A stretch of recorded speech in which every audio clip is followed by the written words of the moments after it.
Day 17 ng impeachment trial ni Vice President Sara Duterte, nagbabalik sa witness stand si Gina Acosta, dating Special Disbursing Officer ng Office of the Vice President. Tinatanong siya ng prosekusyon tungkol sa pag-disburse at paraan ng paggastos ng confidential funds ng OVP. Ang latest sa impeachment trial, ihahatid namin maya-maya. Magandang tanghali po. Oras na para sa maiinit na balita. Sa bintana na yan sa Water cannon, sana po dyan.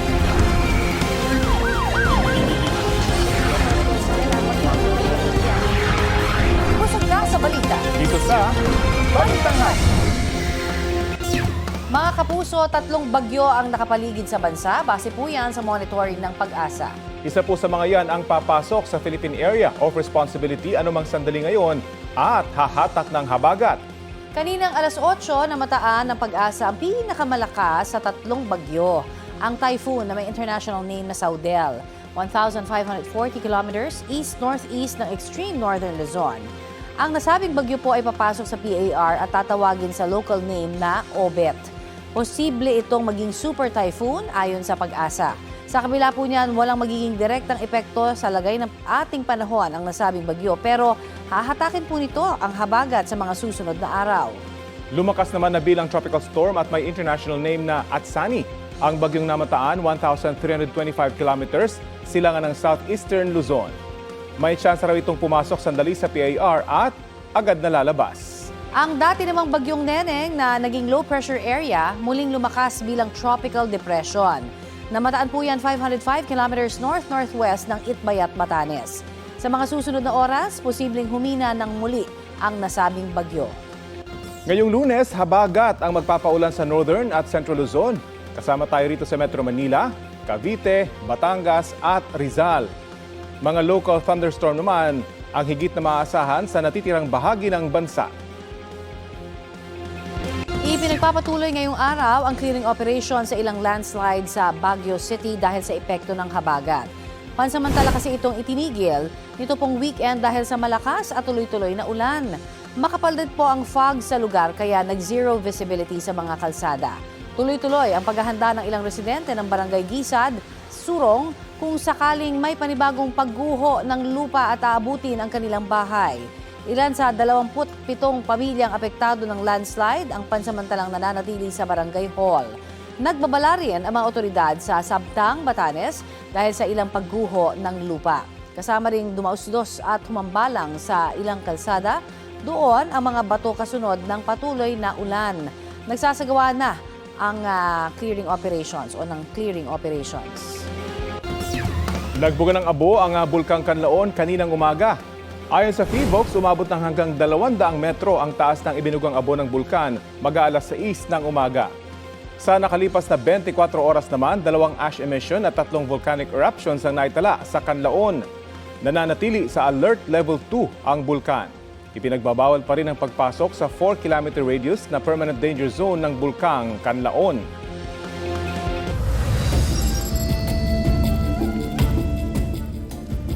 Patay ang isang babaeng 17 anyos matapos makuryente sa Kalumpit, Bulacan. Sa inisyal na investigasyon ng pulisya, naglalakad ang biktima sa wooden planks na nagsisilbing tulay ng mga taga-barangay San Miguel sa mataas na baha dulot ng habagat. Kwento ng kanyang ate, kukuha sana ang kanyang kapatid ng ilang gamit sa kanilang bahay para dalhin sa evacuation center.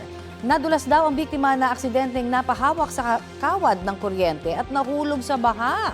Sinagip po siya ng kanilang ama at isinugod sa paggamutan pero hindi na umabot ng buhay. Sinisisi ng ina ng biktima ang mga nakalaylay na kawad ng kuryente sa lugar. Tumangging magbigay ng pahayag ang kapitan ng barangay kaugnay sa insidente. Mga kapuso, narito ang tips ng Department of Health kung paano makakaiwas na makuryente tuwing tag-ulan. Bago ang baha, tanggalin po sa saksakan at ilagay sa mataas na lugar ang lahat ng appliances. Patayin ang main switch kung kinakailangan. Habang may baha naman, huwag hawakan ang anumang electrical appliances na basa o nasa tubig. Huwag lumusong sa baha dahil po pwedeng may kuryente ito. At agad itawag sa otoridad kung may sirang kable o poste ng kuryente. Pagkatapos ng baha, umiwas sa poste at linya ng kuryente. Ipacheck po sa electrician ang electrical system at Tuyuin ang nabasang appliances bago gamitin. Dahil sa kabi-kabila at sunod-sunod na pagbaha, may mga nagkaalipungan na sa Dagupan, Pangasinan. Ang ilan sa kanila, mga residenteng lumikas sa evacuation centers. Hindi raw kasi nila maiwasang lumusong sa tubig. Ayon sa Center for Health Development ng DOH Region 1, karaniwan ang fungal elements na nagdudulot ng alipunga sa baha dahil mahilig ito sa marumi at basang environment. Bukod sa alipunga, pinangangabahan din ang mga kaso ng leptospirosis sa Ilocos Region.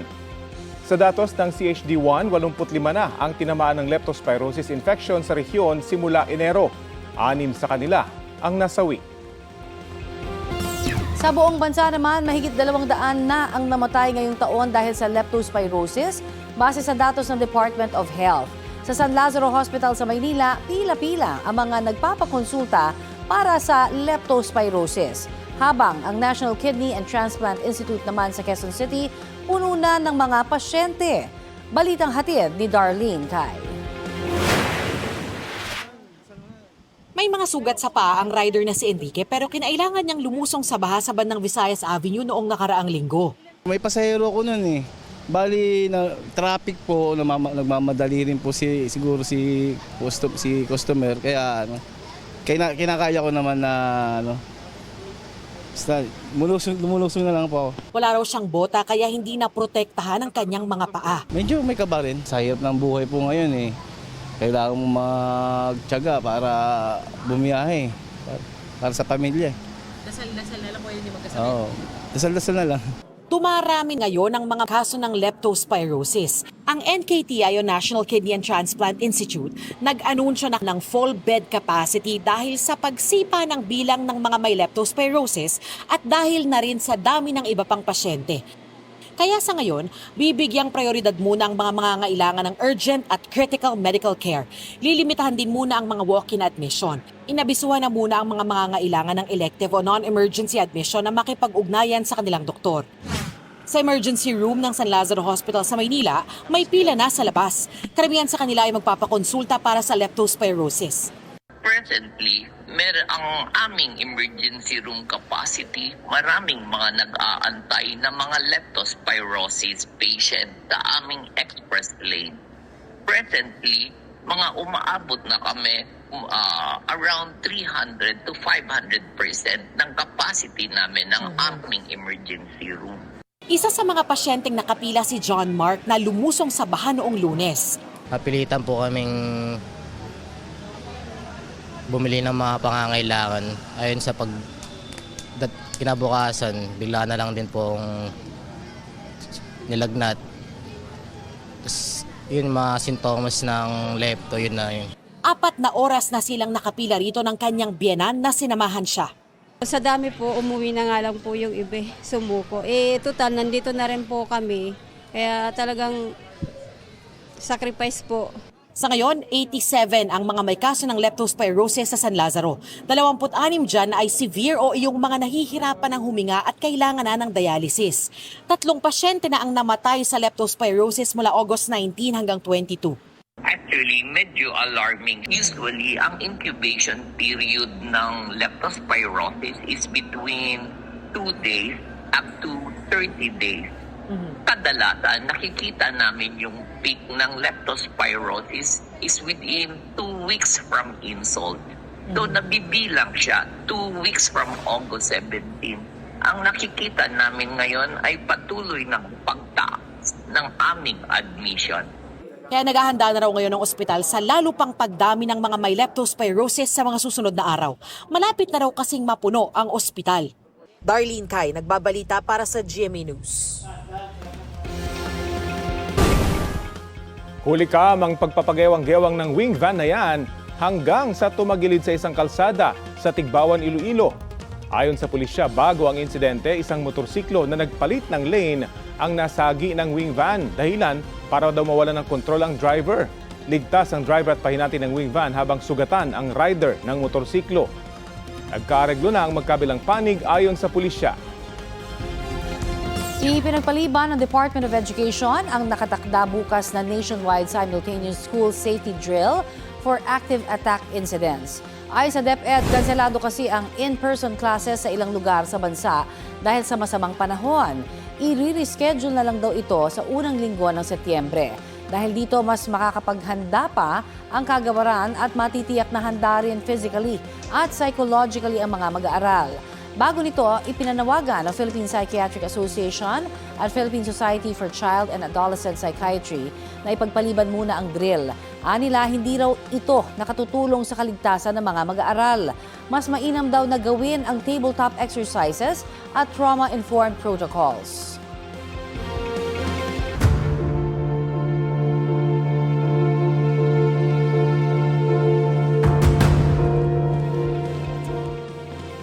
Nag-inspeksyon ng DPWH sa mga lugar sa Bulacan na laging lubog sa baha. Kabilang po dyan ang mga dike sa Paumbong na nagiba dahil sa maliraw ang disenyo at mga proyekto sa Hagonoy na ghost o hindi umano ginawa. Balitang hatid ni Bea Pinlac. May bubong man na nasisilungan. Lubog naman sa baha ang bahay ng maraming residente sa Hagonoy, Bulacan. Bugbog sarado kami. Kawawa po ang Bukod sa perwisyo sa buhay at hanap buhay, baha ang naging dahilan para maputol ang paa ni Angel 2 taon nang nakalilipas. 2 araw itong nababad sa tubig baha na madumi. Hindi ko alam, meron akong maliit na sugat sa paa. Kung hindi ko siya ipapaputol, mamamatay ako. So I have no choice. Likas na bahain ng Hagonoy na sumasalo sa tubig mula sa Pampanga River at Manila Bay. Bahagi ng unang distrito ng Bulacan, napugad ng mga maanomalyang flood control project. Kaya ininspeksyon ito ni DPWH Secretary Vince Dizon at Cabinet Secretary Benhur Abalos. Meron pong 5 pumping station at floodgate na ginawa dito. Ginawa, quote-unquote. Kasi ala naman talagang ginawa. Sabi pa ni Dizon, kakaunti na nga ang mga diking itinayo roon, putol-putol pa. Yung blue, itong katiting-titing lang na ito. Putol-putol. Yan po ang nagawa lang. At yung may mga iba pa dyan, sira-sira na. Sa Paumbong, matagal nang nagiba ng mababagsik na alon ang mga dike sa Barangay Santa Cruz at Barangay Masukol na wala pang 5 taon mula nang maitayo. Mali ang disenyo nito. Yung design na ganito, ito pang river dike. Hindi naman river to, dagat na to eh. Starting next week, aayusin na po itong. Sagot ng kontraktor ang pagpapaayos dahil sakop pa ng warranty. Pero kailangan nang magdagdag ng hexapods o yung materyales para mabasag ang malalakas na alon. We will have to fund that separately, yung hexapods. So, kasi wala naman sa original na kontrata yon. Nilatag din ng DPWH ang pangmatagalang plano nila pangontra sa malawakang pagbaha sa mga mababang lugar ng Bulacan at Pampanga. Isang mega dike para di umagos sa Bulacan ang tubig mula sa Pampanga River. At ang panukalang Manila Bay Coastal Defense Dike Project na dadaan mula Metro Manila, aabot ng Bulacan at Pampanga hanggang sa Bataan.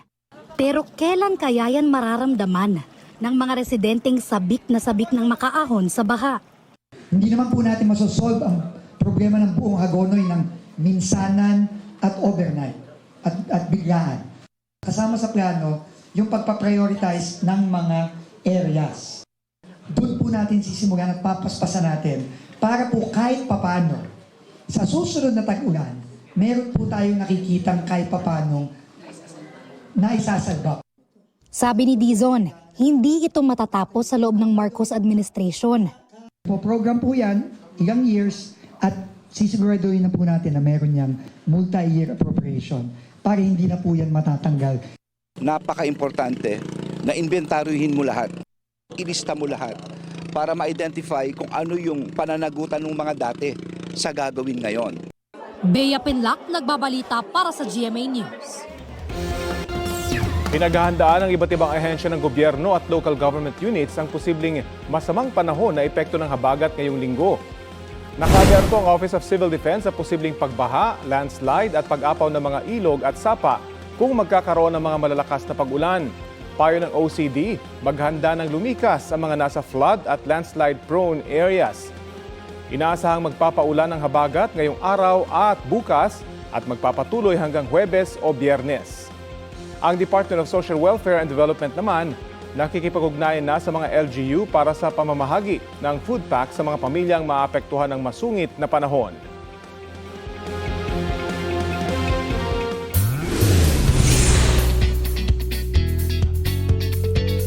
Bueno naman ang latest for the week sa mga certified marites at lurkers dyan. Makichika na sa newest GTV talk show na Ka-Lurks.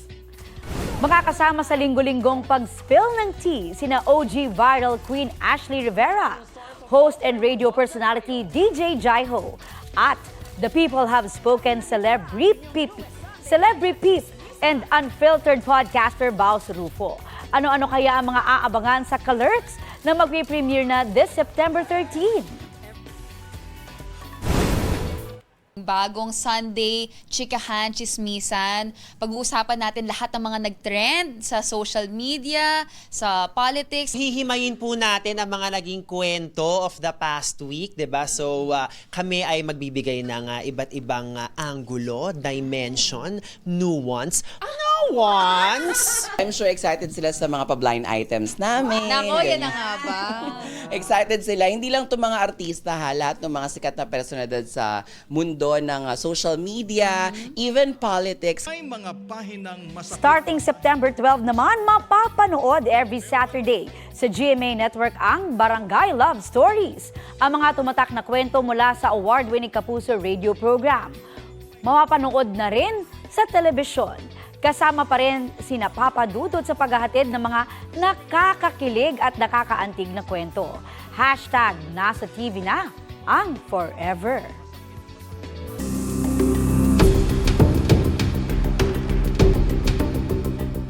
Ngayong linggo, isa sa pinala mga pagbabago sa schedule ng impeachment trial ni Vice President Sara Duterte ayon kay Senate President Sherwin Gatchalian.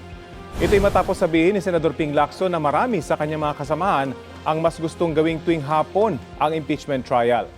Ayon kay Lacson, balak munang unahin ang regular session ng Senado tuwing alas 10 ng umaga hanggang alas 2 ng hapon. Alas 2:30 ng hapon hanggang gabi naman ang impeachment trial tuwing Lunes hanggang Miyerkules. Sabi ng prosecution team, suportado nila na ibalik sa hapon ang impeachment trial. Sabi naman ng defense team, susunod sila sa anumang schedule na itatakda ng impeachment court. Unti-unting inabot ng lalaking yan ang bag ng isang babaeng nagdadasal sa loob ng Black Nazarene Parish sa Cagayan de Oro City. Nang makuha, nilagay niya sa kanyang tagiliran at kinalughog ang laman. Iniwan niya rin kalaunan ng bag at lumabas ng simbahan. Natangay ng salarin ng cellphone at wallet ng biktima. Dahil sa insidente, nagpatupad na ng one entrance, one exit policy ang simbahan para makita ang lahat ng taong pumapasok at lumalabas sa simbahan, lalo na kung walang misa. Ayon sa pulisya, patuloy ang investigasyon sa pagkakakilanlan ng kawatan. Hulikam sa Pasig ang pang-hold up ng dalawang lalaki sa isang babaeng estudyante. Kung papaano nahuli ang isa sa mga suspect, alamin sa balitang hatid ni Gabriel Gonzalez. Nilapitan ng dalawang lalaki ang 18 anyos na estudyante sa isang subdivision sa barangay Pinagbuhatan, Pasig pasado alas 9 ng gabi noong Martes. Pilit hinablot ng mga lalaki ang cellphone ng babae. Nagpumiglas ang biktima pero nakuha pa rin ang kanyang cellphone na nagkakahalaga ng 27,000 pesos. Sinubukan niyang habulin ng mga lalaki pero nakatakas na sila. Nagsumbong sa barangay ang biktima. Nakilala ang isa sa mga sospek na edad 21 anyos na taga-barangay Pinagbuhatan din. Actually, pamilyar sa amin kasi laging may involvement to sa mga gulo So, na-confirm din doon sa baba, doon sa complainant. Kaya na-identify na namin. Ditong Sabado, naaktuhan ng mga nag-iikot na pulis ang sospek na may binebentahan umano ng illegal na droga. Kaya inaresto siya. Noong nagkaroon ng Oplan Galugad, natsyempohan naman ng mga kapulisan natin doon sa Kaliwag Street kung saan doon siya nahuli. Na-confirm natin, na-verify natin na siya yung suspect doon sa pagnanakaw. Target umano ng sospek at kanyang mga kasamahan ang mga estudyante na hindi makakapalag sa kanila. Nakumpiska sa kanya ang isang sachet ng hinihinalang shabu at pera. Hirap naman ngayon ng biktima dahil ginagamit niya sa pag-aaral ang nanakaw na cellphone. Lalo't sunod-sunod ang online classes dulot ng masamang panahon. Traumatic siya sa akin. Hirap na ako lumabas, hirap ako matulog, palagi ako nag-iisip. Naapektuhan talaga ako nito, lalo na sa academics ko. Desidido ang biktima na magsampa ng reklamong robbery laban sa naarestong sospek at kanyang kasabwat na tinutugis pa. Nakakulong na sa Pasig City Police Custodial Facility ang sospek na naharap sa reklamong paglabag sa Comprehensive Dangerous Drugs Act of 2002. Tumanggi siyang magbigay ng pahayag. Gabriel Gonzalez, nagbabalita para sa GMA News. Kaugnay sa grave threats na isinampa sa DOJ laban kay Vice President Sara Duterte, makakapanayam natin si National Bureau of Investigation Director Attorney Melvin Matibag. Magandang umaga at welcome po sa Balitang Hali. Magandang umaga po, Sir Rafi, at sa lahat po ng tumatangkilik sa inyong programa. Isang magandang umaga po sa inyo lahat. Opo, ano pong kaibahan nitong grave threats na isinampa sa DOJ? Doon po sa isa sa mga articles of impeachment o sa ongoing impeachment trial kay Vice President Sara Duterte. Well, ito rin po yung grave threats na tinalakay doon during the impeachment. This is based on the affidavit of investigation na tinapos po ng NBI at isinumite sa Department of Justice. Kung saan naman po ang Department of Justice pagkatapos ng kanilang pagsusuri at sariling pag-iimbestiga base sa kanilang inilatag na ebidensya sa kanila, nalaman na mayroong dahilan para mag-file po ng kaso ng grave threats. Pero pinagmumulan po nito isang incident rin base po rin sa press con ng ating Vice President Sara Duterte po. Pero meron ho epekto sa kaso itong nangyayaring nagaganap ngayon na impeachment trial? Well, sa akin po, hindi naman po siya, yung epekto po niya, number one, it proves na yung ang findings po ng NBI na there's a reasonable certainty of conviction pag ipinahil based on the memorandum circular, na-validate po ito ng DOJ. By filing it, ibig sabihin, yung ang naging findings po ng NBI ay kanila pong pinaboran. Ano po? But of course, at the end of the day, it will be the RTC of Quezon City who will decide kung talagang guilty ba sa grave threats na kaso. Yung sa impeachment naman po, isa ito sa topic, but alam naman natin na hindi yung grave threats yung pinagbabasihan ng pag-impeach, kundi yung betrayal of public trust, culpable violation of the Constitution. And that grave threats will form as an evidence or a source ng pagagalingan ko kung bakit nagkaroon ng impeachable offense. Yun naman pong kasong inciting to sedition na hindi itinuloy ng DOJ dahil saan nila'y kawalan ng prima facie evidence. Ano po ibig sabihin nito? Ibig sabihin po, kulang yung ebidensya o kulang yung magpapatunay na maaaring nakagawa ng inciting to sedition yung pangyayari na yun. So absuelto po rito si Vice President Duterte? Dinismiss po yung kaso ng inciting to sedition and we have an option to file a petition for review or any other legal option po. Gagawin niyo po ba ito? Pinag-aaralan pa po natin sapagkat may findings po yung DOJ, binabasa po natin yung kanilang magiging resolution po. Pero may posible po bang bagong ebidensya kayo na mahanap or hinahanap at this time? Well, base po doon sa investigation report, nandoon na lahat yung mga ebidensyang na kailangan for filing a grave threats and inciting to sedition unless there's a new evidence na mag-arise, that's the time that we will present it po. Sabi niyo po sa impeachment trial, may mga person of interest na kayo kung sino ang nakausap na assassin ni Vice President Sara Duterte. Meron po bang update doon? We're still monitoring them and under surveillance. We narrowed it down at sinusundan naman po natin yan. In fact, just a few days ago, kausap ko po yung possible na maging witness din po para magpatunay na itong aming iniisip na taong kinausap ay maaaring siya nga po yung kinausap. Mula po nung isiniwalat nyo ito doon sa impeachment trial, may mga lumapit na po ba? Nadagdagan ho ba yung gustong magpatunay nitong inyong aligasyon?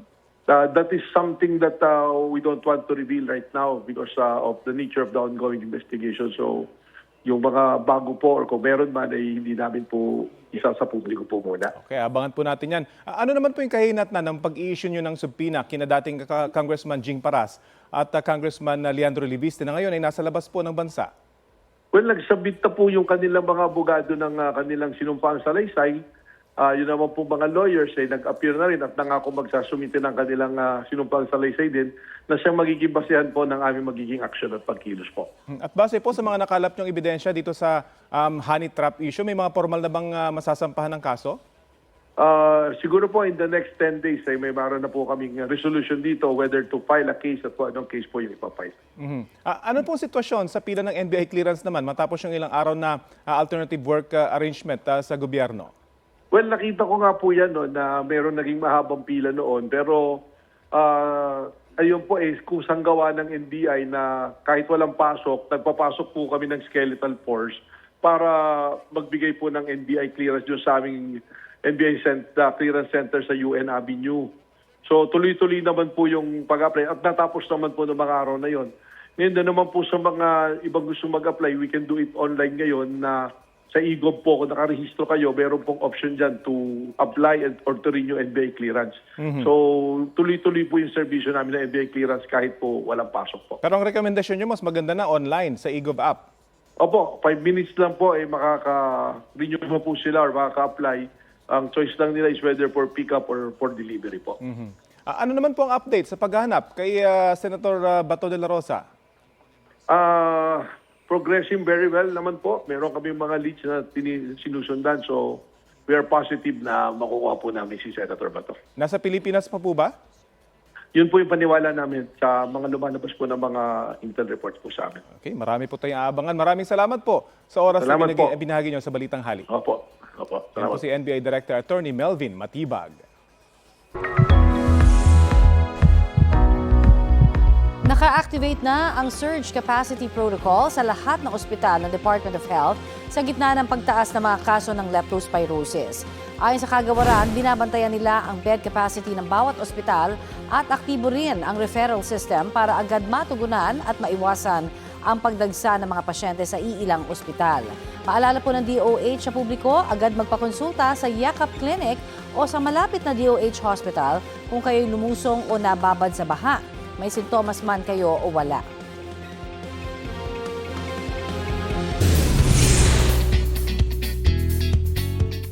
Looking forward to more projects si First Ultimate Campus Cutie at Sparkle Star Mad Ramos.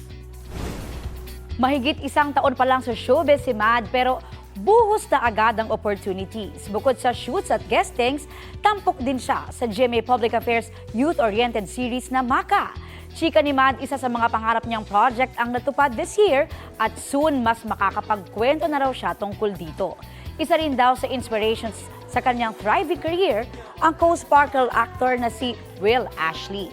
Kahapon, sinelebrate nila ng kanyang fans ang kanilang anniversary. May special message din si Mad sa kanyang family at supporters. Sana hindi pa sila magsawa, hanggang dulo, suportahan nila ako. Pagbubutihan ko pa po para sa inyo.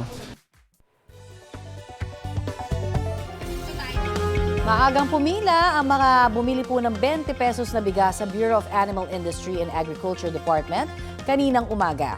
Nahati sa 3 ang pila ng mga miyembro ng vulnerable sectors, isa para sa mga nag-register online, isa para sa may mga physical na stub, at isa para sa mga kukuha pa lang ng stub. Hanggang 10 kilong bigas lamang ang maaaring mabili ng mga mamimili na pawang bahagi po ng vulnerable sectors gaya ng senior citizens, solo parents, miyembro ng 4Ps at persons with disability. Ayon sa ilang benepisyaryo, kontento naman sila sa kalidad ng bigas.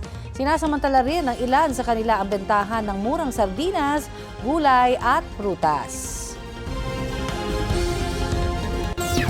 Maliit man ang sugat, posible pa rin makapasok sa katawan ng bakterya na nagdudulot ng leptospirosis ayon sa mga doktor. Kaya payo nila, kumonsulta agad para sa tamang gamutan. Balitang hatid ni Jamie Santos. Talagang mataas ang tubig. Tuloy ang buhay kahit palubog sa baha ang ilang lugar sa bansa. Kaya di maiwasang lumusong sa banta ng leptospirosis. Gaano nga ba ito kadelikado? Ang incubation ng leptospirosis naabot mga 2 to 4 weeks kasi bago lumabas. So kung hindi siya maagapan, hindi siya mabigyan ng prophylaxis o yung gamot na mag-prevent na mag-infect sa katawan, pwede pumunta dun sa dreaded complication ng kidney failure. Hindi rin kailangang may malaking sugat para makapasok sa katawan ng bakterya na nagdudulot ng leptospirosis. Any small break sa skin, any small na sugat sa skin, pwede pumasok ang leptospirosis. Problema kasi, hindi niyo makita yung mga maliit na sugat sa balat. So posible pumasok pa rin siya basta ma-expose kayo. Kaya kung hindi maiiwasang lumusong sa baha, mahalagang mag-ingat at gumamit ng sapat na proteksyon. Kaya pinakamainam pa rin ang pag-iwas sa baha kung napilitang manglumusong, magpakonsulta sa doktor para malaman kung kailangan ng prophylaxis o gamot para makatulong na maiwasan ng infection. Kasabay nito, paalala ng mga doktor, hindi dapat basta-basta iniinom ang doxycycline. Kung may bukas na sugat o nakalunok ng tubig baha, maaring kailanganin ng ibang gamutan kaya dapat munang magpakonsulta sa doktor. Bawal ang doxycycline sa mga buntis o posibleng buntis. Hindi rin ito dapat ibigay sa mga bata nang walang payo ng pediatrician.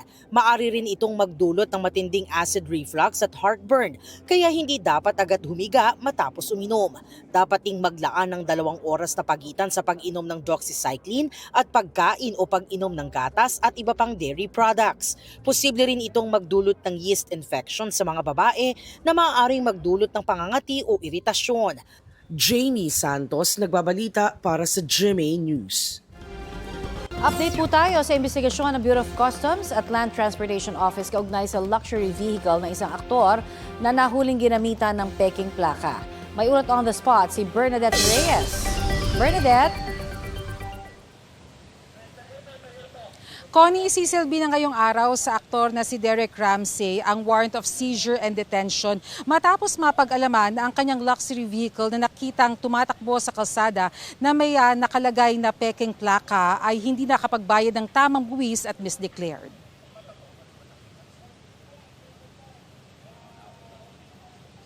Noong nakaraang linggo na i-turn over na ang sasakyan sa mga otoridad, napag-alaman ng Bureau of Customs at Land Transportation Office na misdeclared at hindi pala nabayaran ang tamang buwis para dito. Ibang modelo ang idineklara sa papel. 1.8 million pesos lang ang binayarang buwis, samantalang hindi raw dapat bababa sa 35 million pesos ang dapat na binayaran noong panahong inimport ito noong 2021 kung kailan nasa 50 million hanggang 100 million pesos raw ang market value. Pagpapaliwanagin daw ang importer, broker, consignee at mga tauhan ng BOC kung paano ito nakapasok sa bansa. Nilinaw naman ng BOC na hindi ang aktor ang nag-import ng naturang sasakyan at nakailang pasa na raw ito bago napunta sa pagmamay-ari ng aktor. Sa kanyang social media post noong August 16, iginiit ni Ramsey na may proper plates daw ang lahat ng kanyang mga sasakyan. Sabi ng LTO noong isang linggo, pinaliwanag ni Ramsey na nasa abroad siya noon at hiniram ang sasakyan ng kanyang kaibigang negosyante na siyang nahuling nagmamaneho ng sasakyan. Suspendido ngayon ng 90 days ang driver's license ng negosyante. Samantala, ayon kay BOC Commissioner Ariel Nepomuceno, i-auction o isusubasta ang luxury vehicles sa takdang panahon. Samantala, maglalabas naman ng resolusyon ng LTO kaugnay sa paggamit ng peking plaka at sa mga maaaring may kinalaman kung paano na irehistro ang naturang sasakyan. Sa ngayon, Connie, ay naririto lang sa compound ng LTO ang sasakyan habang hinihintay pang maproseso ang mga dokumento. Connie? Maraming salamat, Bernadette Reyes.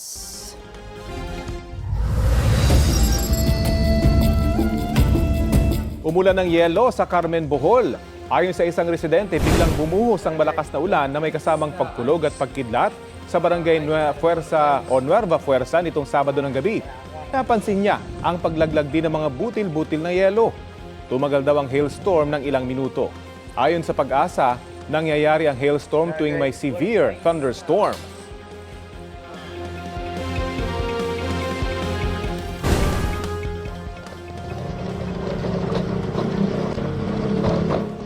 Tagtag na tagtag ang mga motorista sa Barangay Santo Domingo sa Batangas City. Bitak at bako-bako na kasi ang kalsada roon. May bahagi rin ng daan na hindi sementado at putikan pa. Ayon kay Youth Cooper Kimberly Falcon, magsa-sunset viewing sana sila noon ng mga kaibigan nang madaanan nila ang lubak-lubak na kalsada. Kaya ang kanilang road trip na uwi sa Anyay, bad trip. Nananawagan siya sa lokal na pamahalaan na maiayos ang kalsada para sa kaligtasan ng mga motorista. For the unwind, sina Caprice Cayetano at Marco Massa kasama ang kanilang supporters sa fan meet na inorganize ng fans. Game silang kumasa sa activities na inihanda ng Capco shippers. Darito ang latest.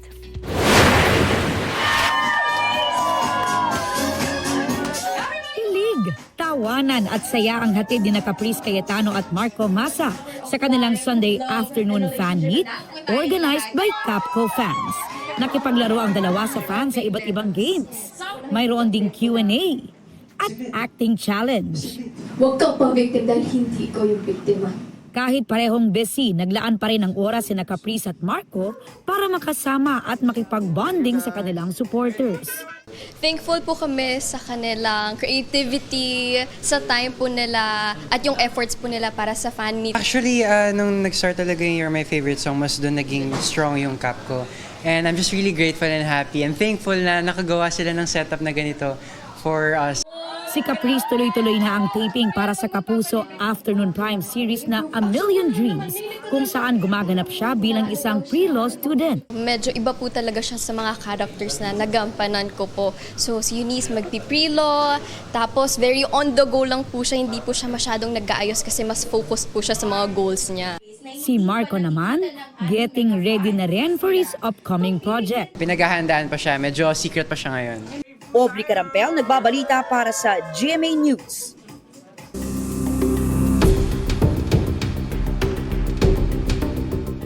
Update po tayo sa Day 17 ng impeachment trial ni Vice President Sara Duterte. May ulat on the spot si Ian Cruz. Ian? Yes, Connie, sa mga sandaling ito'y naka-lunch break na ang impeachment court at inaasahang magkakaroon na ng cross-examination ang defense team ni Vice President Sara Duterte doon nga sa hostile witness ng prosecution na si Gina Acosta pag-resume ng trial bandang 12:30 ngayong hapon. Sa trial naman kanina o doon sa direct examination ay inusisa ni private prosecutor Virgil Ligutan ang testigo na si Gina Acosta patungkol sa pagpapahanda nito ng 4 na traveling bag para nga sa pag-withdraw ng 125 million pesos na confidential funds noong 2022. Sagot ni Gina Acosta, isinangguni niya ito kay VP Sara Duterte at VP SPJ head na si Colonel Dante La Chica. Nang tanongin kung bakit alam ni Acosta nakakasya sa 4 na traveling bags ang pera, sabi niya ay estimate lamang daw niya ito. Pinaalala naman ni Ligutan na dati ring SDO ng Davao City si Acosta. Patungkol sa detalye ng pagiging SDO ng Davao City, wala na raw maalala si Acosta pero pagdating sa withdrawals ay hindi naman daw kasing laki ng ginawa nila sa OVP na confidential funds. Tinalakay rin ni Ligutan na ginamitan ng confidential funds ang mga tree planting activity ni VP Sara sa iba't ibang mga lugar. Sabi ni Acosta, ginamitan din daw ng confidential funds sa aktibidad para matiyak na ligtas si VP Sara sa nasabing aktibidad. Pero ayon kay Ligutan, dito lamang Agosto may tree planting si VP Sara kahit wala namang confidential funds sa 2026 ang OVP. Tinanong din ni Ligutan si Acosta kung patungkol sa patunay na may pinirmahan si Colonel Dante La Chica ng BPSPG nang i-turn over sa kanya ang 125 million pesos noong 2022 at ang kabuang 375 million pesos naman noong 2023. Ani Acosta may pinirmahan acknowledgement receipt kapag nagbibigay siya ng pondo kay La Chica. Binabawi raw ito kapag nakapagbigay na ng patunay kung paano naman nagamit ang confidential funds. Ani Ligutan, tila ganito na ang modus operandi o method noong SDO pa lamang si Acosta sa Davao City, bagay na inobjekan ng depensa. Samantala, kung tinanong natin sa ambush interview si Escudero kung may desisyon na ba ang Senate Impeachment Court sa pagpapalit ng oras ng trial na mula sa kasalukuyang umaga ay babalik ito sa hapon hanggang gabi. Sabi ni Escudero, wala pang pinal na desisyon ukol dito at kung gagawin man nila ito, kailangan madesisyon na ito sa Miyerkules. So yan muna ang huling kaganapan dito sa impeachment court sa Senado. Balik sa'yo, Connie. Maraming salamat, Ian Cruz. Ito na ang mabibilis na balita. Patay na ng matagpuan ang isang dalagita na halos 1 linggo nang nawawala sa Goa, Camarines Sur. Ayon sa pulisya, 3 batang nakakita sa bangkay sa isang bakanting lote. Batay sa resulta ng PAO ng forensic examination, na-suffocate ang biktima dahil sa posibleng strangulation o pagkawala ng hangin sa katawan dahil sa pagsakal. Walang nakitang tama sa ulo o sa iba pang parte ng katawan ng biktima. Isinailalim sa autopsy ang bangkay. Patuloy ang investigasyon ng pulisya. 4 ang sugatan matapos magkarambola ang isang AUV, kotse at motorsiklo sa Shaw Boulevard sa Mandaluyong noong Biyernes ng gabi.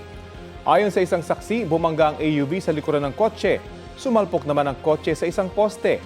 Nahagip din ang isa pang motorsiklo.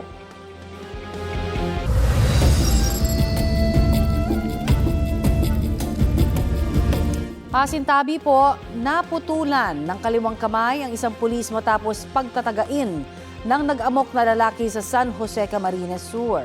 Rumisponde ang mga pulis sa pag-aamok ng lalaki sa barangay Kalalahan nito pong Sabado. Sinubukan nilang kausapin ang suspect pero sa halip na makipag-usap, sinugod sila ng lalaki.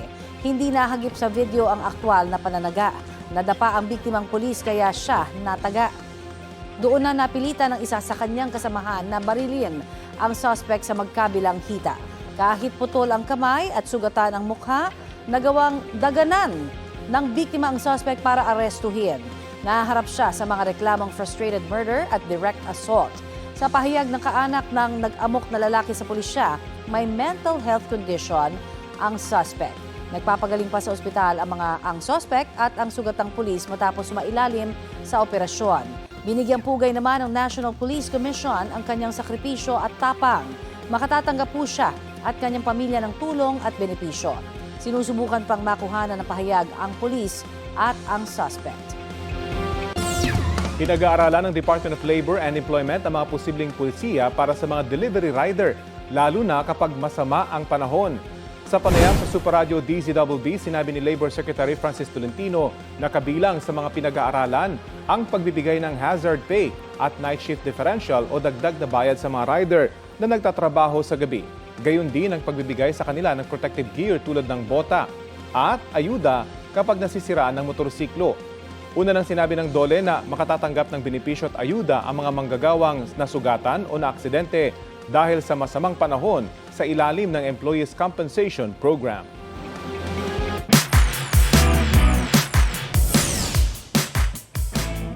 After a long day, syempre masarap talaga magpahinga at humahiga sa balig o kama. Gaya ng isang pet lover sa Bulacan, ang motto ay, "The family that sleeps together stays happy together." Ang problema nga lang, nagtampo ang isang member dahil naunahan sa pwesto.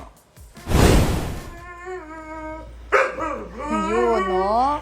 Kawawa Kung hindi ako makakahiga, walang matutulog sa pamilyang to.